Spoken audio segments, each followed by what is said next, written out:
মসজিদে নববী। পবিত্র কাবা শরীফের পরেই গুরুত্বপূর্ণ ও পবিত্র নিদর্শন হিসেবে বিবেচিত হয় এই মসজিদটি।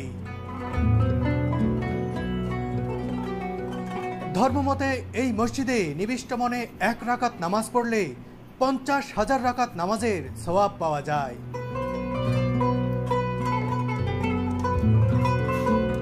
এই যে সবুজ গম্বুজ দেখতে পাচ্ছেন, সেই সবুজ গম্বুজের নিচেই শায়িত রয়েছেন সারা বিশ্বের সর্বশ্রেষ্ঠ মানব যাকে বলা হয় হযরত মুহাম্মদ সাল্লাল্লাহু আলাইহি ওয়াসাল্লাম।